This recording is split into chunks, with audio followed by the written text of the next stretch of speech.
6သွေးတဲ့တဲကနာရာဤတွေရဲ့အောက်မှာကမ္ဘာအကြီးဆုံးရေနံတိုက်ကြီးတွေဘာလို့ရှိနေရတယ်လဲဆိုတာတကယ်ကိုစိတ်ဝင်စားစရာကောင်းတဲ့ဘူမိဗေဒပဟေလီထူပါဒီကနေ့ကျမတို့အသေးစိတ်လေ့လာဆွေးနွေးမဲ့အရင်းမြစ်တွေမှတ်တမ်းတွေကိုပြန်ကြည့်တဲ့အခါအဲ့ဒီတဲကနာရာတွေအောက်ကရွှေမြဲပုတ်ခေါ်တဲ့ရေနံတွေဟာတမန်တိုက်ဆိုင်မှုတက်တက်ကြောင့်ရှိနေတာမဟုတ်ဘူးဆိုတာတွေ့ရတယ်ဟုတ်ပါတယ်ကဘာမြေကြီးရဲ့အလွန်တိကျတဲ့ဇာညင်းတကူကြောင့်အခုလိုဖြစ်လာရတာပါဒီဖြစ်စဉ်ကြီးကိုတမိုင်းကြောင်းရပြန်ကြည့်မယ်ဆိုရင်တကယ်ကိုအံ့တုဟူကောင်းတယ်ခင်ဗျာဆိုလိုတာကအခုကျမတို့မက်ဆီရှိမှာမြင်တွေ့နေရတဲ့6သွေးတဲ့တဲကန်ဒါရာတွေဟာအမြဲတမ်းဒီပုံစံမျိုးရှိနေခဲ့တာမဟုတ်ဘူးပေါ့နော်ကဘာမြေကြီးရဲ့ဘူမိဗေဒဆိုင်ရာအကြောင်းလဲတွေကဒီဒေတာကိုဘယ်လိုပြောမလဲအေယာမရင်းနဲ့ဆက်ယုံကြည်တစ်ခုလို့ဖန်တီးပေးခဲ့တာဖြစ်ပါတယ်ဒီချက်ကိုတေချာနားလဲကိုဆိုရင်တော့လွန်ခဲ့တဲ့နေတန်းပေါင်းရာနဲ့ချီတဲ့အချင်းကာလတွေစီကိုပြန်သွားလိမ့်မယ်ရေနံဆိုတဲ့အရာဘလို့စတင်ဖြစ်ပေါ်လာတယ်လဲဆိုတဲ့အခြေခံနေစရမယ်ပေါ့မှန်တာပေါ့အဲ့ဒီကနေစမှာပေါ်ပြီးရှင်းလင်းတော့မှာပါနေပါဦးရေနံဘေးဟာရတယ်လဲဆိုတာနဲ့ပတ်သက်ပြီးလူများစုထင်ထားတဲ့အလွယ်တစ်ခုရှိတယ်တိလားအဲ့ဒါကရေနံဟာဒိုင်နိုဆောတွေတေဆုံးပြီးဖြစ်လာတာဆိုတဲ့ယူဝီဆပဲဟာအဲ့ဒါကတော်များများမာနေကြတဲ့အချက်ပဲခင်ဗျဟုတ်တယ်မလားနောက်တစ်ခုကကြောက်မီသွင်းတဲ့ရေနံရဲ့ကွာခြားချက်ပေါ့အဲ့ဒါကကြောက်မီသွေးကကုန်းပေါ်ကတစ်တော်ကြီးအပင်တွေတေဆုံးပြီးမြေကြီးရောက်ကွာရကနေဖြစ်လာတာဟုတ်ကဲ့အဲ့ဒါကမှန်တယ်ခင်ဗျဒါဆိုရင်ရေနံကြတော့ဘလို့ကွာခြားသွားလို့လဲရေနံစင်းနဲ့ကြောက်မီသွေးဖြစ်လာပုံကမြေကြီးအောက်မှာအပူချိန်နဲ့ဖျားပေးရတာချင်းတူမယ်အတိကပါဝင်ပစ္စည်းတွေကလုံးဝကွဲပြားနေတာလားဥပမာပြတာတော်တော်လေးကောင်းတယ်ဗျာအဲ့ဒီဒိုင်နိုဆောကနေရေနံဖြစ်တဲ့ဆိုတဲ့အယူဆကလုံးဝကိုမာရွေးနေတာပါတကယ်တော့ရေနံဆိုတာသမုဒ္ဒရာထဲမှာနေထိုင်ကြတဲ့တင်းငယ်တဲ့အနုစိတ်သက်ရှိလေးတွေကနေစတင်ဖြစ်ပေါ်လာတာပါပင်လယ်ထဲကအကောင်လေးတွေပေါ့ဟုတ်တယ်ဥပမာဖြင့် phytoplankton လို့ခေါ်တဲ့အပင်စိမ်းလေးတွေရေညှိတွေပင်လယ်ရေမော်ပင်လေးတွေပေါ့ခင်ဗျာကုန်းပေါ်ကအပင်တွေနဲ့ပင်လယ်ထဲကအနုစိတ်သက်ရှိတွေကြားမှာဓာတုဝေဒဖွဲ့စည်းပုံရအလွန်ကြီးမားတဲ့ကွာခြားချက်ရှိပါတယ်ဘယ်လိုကွာတာလဲရှင်ကုန်းပေါ်ကပင်တွေမှာ lignin နဲ့ cellulose လို့ခေါ်တဲ့မာကျိုးတဲ့တစ်သားမြန်ဓာတ်တွေပါဝင်တယ်လေအဲ့ဒီຢာဒီလားမြေကြီးအောက်မှာအပူနဲ့ဖိအားခံရတဲ့အခါကာဗွန်ကျွဲဝါတဲ့ကြောင်မီးတွေအဖြစ်ပြောင်းလဲသွားတယ်တစ်သားမြန်တွေမို့လို့အခေထဲသွားတာပေါ့နော်ဒါပေမဲ့ပင်လယ်တွေက phytoplankton လေးတွေမှာကြတော့အဲ့လိုမာကျိုးတဲ့အမြင်တွေမပါဘူးခင်ဗျာသူတို့ရဲ့ခန္ဓာကိုယ်ကို lipid လို့ခေါ်တဲ့အဆီဓာတ်တွေနဲ့အဓိကဖွဲ့စည်းထားတာပါ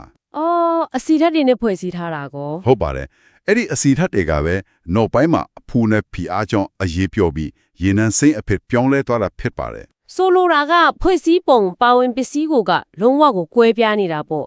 ကုန်းပေါ်ကအပင်တွေရဲ့အမြင့်ဓာတ်ကအခဲဖြစ်တဲ့ကြောင်မီသွေးဖြစ်သွားပြီးပင်လယ်ဓာတ်ကအကောင်းလေးတွေရဲ့အဆီဓာတ်ကအရေးဖြစ်တဲ့ရေနံဖြစ်သွားတယ်မှန်တယ်ခင်ဗျာကိတ်မုံဖုတ်တယ်လို့ပဲဆိုတာအဲ့ဒါပါပဲဒါပေမဲ့လေဒီနေရာမှာစန့်ကျင်ပဲဖြစ်နေတဲ့မိကွန်းတစ်ခုထွက်လာတယ်ရေနံကပင်လယ်ဓာတ်ကသက်ရှိလေးတွေကနေဖြစ်လာတယ်ဆိုရင်အခုတဲကန်တာရာတွေခြေပဲဖုံးလိုက်နေတဲ့အရှိအလဲပိုင်းမှာဘာလို့ကဘာရေနံအများဆုံးတွေ့နေရတာလဲအဲ့ဒါကတကယ်ကိုစိတ်ဝင်စားစရာအကောင်းဆုံးအပိုင်းပဲခင်ဗျအခုခေတ်အရှိအလဲပိုင်းတဲကန်တာရာဒေတာတော်တော်များများဟာလွန်ခဲ့တဲ့နှစ်တန်းတရာလောက်ကဟိုလေမီဇိုဇိုအစ်ခေတ်ပါနော်အဲ့ဒီချိန်ကတက်တက်သမုဒ္ဒရာလို့ခေါ်တဲ့အေယာမသမုဒ္ဒရာရဲ့အောက်မှာနှိမ့်ညွတ်နေခဲ့တာပါတက်တက်သမုဒ္ဒရာဒါဆိုအဲ့ဒီအချိန်ကကဘာမြေပုံကအခုနဲ့လုံးဝမတူတော့ဘူးနော်လုံးဝကိုမတူတာခင်ဗျာတိုက်ကြီးတွေကတစ်တဲနီးပါးရှိနေပြီအဲ့ဒီသမုဒ္ဒရာကြီးကအလဲမှာဝင်းခွန်းနေတာပါအီကွေတာနာမှာရှိတဲ့အတွက်ရေကလည်းနှွေးထွေးပြီးတိမ်တယ်ရေတိမ်ပိုင်းပေါ့ဟုတ်တယ်ကုန်းမြေတွေစီကနေစီစင်းလာတဲ့မြေကြီးတွေကတတုတတ်တဲ့နဲ့အာဟာရတတ်အများအများကိုအဲ့ဒီသမုဒ္ဒရာထဲကိုအဆက်မပြတ်ယူဆောင်လာခဲ့ကြတယ်ဒီလိုနေအောင်ချီကောင်းကောင်းရတယ်ရေကနှွေးတယ်အာဟာရတတ်တွေကလည်းပွားချွေဝနေတဲ့အတွက် ခုနကပြောတဲ့ phytoplankton လေးတွေအတွက်နေစဉ်ဆက်ဝယ်ဖြစ်နေမှာပေါ့ဒါပေါ့ခင်ဗျာအဲ့ဒီသမုဒ္ဒရာထဲမှာသူတို့တွေကအဆက်မတန်ပေါ်ဖွားပြီးတိတ်ပြဲစွာရှင်တန်ခဲ့ကြတာပေါ့ဒါဆိုအဲ့ဒီတက်ရှိလေးတွေတေးသွားတဲ့အခါသမုဒ္ဒရာကျမ်းပြင်မှာစုပုံသွားပြီးရင်းနှံဖြစ်လာတယ်ပေါ့လေဒါပေမဲ့ကျွန်မစဉ်းစားကြည့်တာသမုဒ္ဒရာထဲမှာတက်ရှိရည်တေးဆုံးတာကနေရာတိုင်းမှာဖြစ်နေတာပဲလေ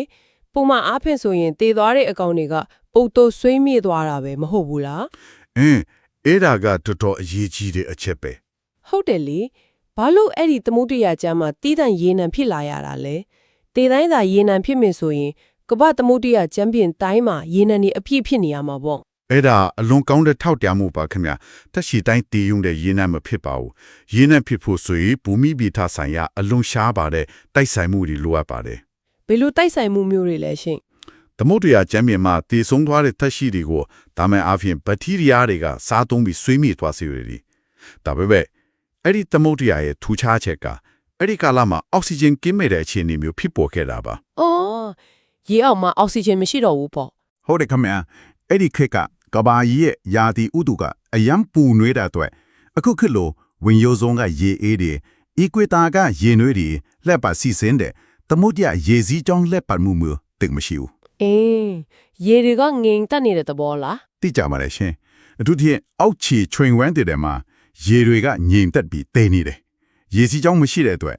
အပေါ်ယံကအောက်ဆီဂျင်ဟာအောက်ခြေအထိမရောက်နိုင်တော့ဘူး သဘောကအောက်ခြေမှာအောက်ဆီဂျင်မရှိတော့တဲ့အတွက်ပုတ်တုပ်ဆွေးမြေ့စေမဲ့ဘက်တီးရီးယားတွေအသက်မရှင်နိုင်တော့ဘူးပေါ့ဒါကြောင့်တည်သွားတဲ့ပလန်တန်လေးတွေဟာမဆွေးမြေ့ပဲအလောင်းကောင်တွေအနေနဲ့ကျမ်းပင်ပါအထက်ထက်စုပုံနေခဲ့တယ်ဆိုတဲ့သဘောပေါ့နော် မှန်ပါတယ်အဲ့လိုမဆွေးမေ့ပဲစုပုံနေတဲ့အချိန်မှာပဲနောက်ထပ်အရေးကြီးတဲ့လုပ်ငန်းစဉ်တစ်ခုဝင်လာတယ်ခင်ဗျာ ဘာများလဲရှင် မြစ်တွေကနေတဲလာတဲ့ရွှွန့်တွေတဲတွေနှုံးတွေကအဲ့ဒီ organic အကျွင့်ချန်တွေအပေါ်ကနေအလွန်လင်းမြန်စွာဖုံးဥပစ်လိုက်တာပါပဲ အော်အပေါ်ကနေဖုံးလိုက်တော့လုံးဝပိတ်မိသွားတာပေါ့ ဟုတ်တယ်အချိန်ကြာလာတာနဲ့အမျှအဲ့ဒီအနီးအနစ်တွေဟာထူထဲလာပြီးကြောက်တုံးတွေအဖြစ်ပြောင်းလဲသွားတယ်အဲ့ဒီကြောက်တုံးတွေရဲ့အောက်မှာပိတ်မိနေတဲ့ organic အကျွင့်အကြံတွေကို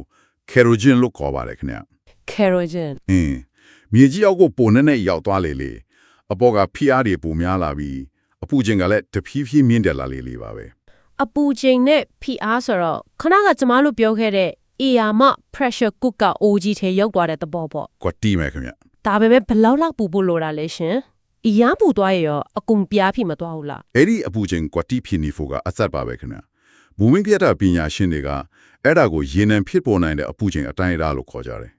်အပူချိန်က60 degree centigrade ကနေ70 degree centigrade ကြားမှာရှိနေမှာဒါကယ်ရိုဂျင်ကနေရေနံစင်းအဖြစ်တာတုပိတာနီးယာပြောင်းလဲသွားတာပါ ဟုတ်လားတကယ်လို့မြေရောက်ကအပူချိန်ဟာအဲ့ဒီထက်ပိုများသွားမယ်ဆိုပါစို့150 degree centigrade လောက်အထိရောက်သွားမယ်ဆိုရင်ရော အဲ့ဒီလိုဆိုရင်တော့ရေနံဖြစ်တော့ပဲတဘာဝတငွေဖြစ်ပြောင်းလဲတော့ပါ အော်အပူလွန်သွားရင်တဘောတငွေဖြစ်သွားတာကို ဟုတ်တယ်ခင်ဗျာအဲ့ဒီတက်ပိုပူသွားရင်တော့အကုန်လုံး graphite လို့ကာဗွန်တက်တက်ဖြစ်သွားတတ်ပါတယ်အရှိအလဲပိုင်းဒေတာတွေအောက်ခြေမှာတော့ဒီအပူချိန်အတိုင်းတာထဲမှာနှစ်တန်ပေါင်းများစွာအချိန်ကိုက်ချက်ပြုတ်ခန့်လိုက်ရတဲ့အတွက်အီယာမရေနံတိုက်ကြီးတွေချစ်လာခဲ့တာပါ ကဲဒီနေရာမှာအကြီးမားဆုံးအခြေအဆက်တစ်ခုကိုရှာဖို့လိုလာပြီသလား ပါများလေခင်ဗျာ ရေနံနီကသမုဒ္ဒရာကျမ်းပင်အောက်ကကြောက်လွာလီကြားထဲမှာချက်ပြုတ်ခံရပြီးဖြစ်လာတဲ့ဆိုတာသိကြသွားပြီလေဒါပေမဲ့အခုကျမတို့မြင်နေတာကသမုဒ္ဒရာမဟုတ်ဘူးလေကုန်းမြေကြီးတွေဖြစ်နေပြီဒီသမုဒ္ဒရာကျမ်းပင်ကြီးကဘလို့လို့ပြီးတဲကန်တာကုန်းမြေဖြစ်လာတာလေ ဒါကတကယ်ကိုအဓိကကြတဲ့မေးခွန်းပါပဲရှင် ပြီးတော့ရေနံဆိုတာအရေးပဲလေနှစ်တန်းတေတာလောက်ကြာတဲ့အချိန်တွင်းမှာဒီအရေးတွေကမြေအောက်ထင်းမှာစိမ့်ဝင်ပြီးပျောက်မသွားပဲဘာလို့ဒီနေရာမှာမှလာစုလျရလဲဆိုတာကလည်းစဉ်းစားစရာပဲ ဒီအချက်ကိုနားလည်ဖို့ကကဘာမြေကြီးရဲ့ကြောက်လွာချက်ကြီးတွေရွေ့လျားမှုကိုကြည့်ရပါမယ်ကဘာမျက်နှာပြင်ဆိုတာအသေးကြီးမဟုတ်ဘူးလေ ဟုတ်ကဲ့အရေးပြိုနေတဲ့ချော့ရည်တွေအပေါ်မှာမျောနေတဲ့ကြောက်လွှာချက်ကြီးတွေနဲ့ဖွဲ့စည်းထားတာပေါ့ မှန်ပါတယ်အရှိအလေပိုင်းဒေတာဖြစ်လာမယ်အာရေဘီယန်ကြောက်လွာချက်ဟာအာဖရိကတိုက်ကြီးကနေခွဲထွက်ပြီးမြောက်ဘက်ကိုတဖြည်းဖြည်းရွေ့လျားလာခဲ့တယ်အဲ့ဒီလိုရွေ့လာရင်လည်းအထက်ပိုင်းမှာရှိတဲ့ယူရေးရှားကြောက်လွာချက်ကြီးနဲ့ဝင်တိုက်မိပါတယ် နေပါဦးကြောက်လွှာချက်တွေရွေးတယ်ဆိုတာတစ်နှစ်ကိုစင်တီမီတာနဲနဲလောက်ဟိုလေလူတွေရဲ့စံပင်ရှည်တဲ့နုံလောက်ပဲရှိတာမို့လား ဟုတ်ကဲ့ခင်ဗျာတိတ်မမြန်ပါဘူး အလွန်နီးကွဲတဲ့ကားတိုက်မှုကြီးတစ်ခုလိုမျိုးပေါ့ဒါပေမဲ့အဲ့ဒီတိုက်မိမှုကရေနံနေကိုဘယ်လိုထိမ့်သိမ့်ပေးလိုက်တာလဲရှင် အလွန်နီးကွေးပေမဲ့အေးယာမဒရက်ချူကြီးတွေတိုက်မိတာဖြစ်တဲ့အတွက်စွမ်းရင်ကအလွန်ကြီးမားပါလေရှင်အာရေဘီယန်ကြောက်လွာချက်ကယူရေးရှားကြောက်လွာချက်ကိုဝင်တိုက်လိုက်တဲ့အခါ အဲ့ဒီကြားမှာရှိနေတယ်တမှုတရားရဲ့ကြမ်းပြင်ဟာ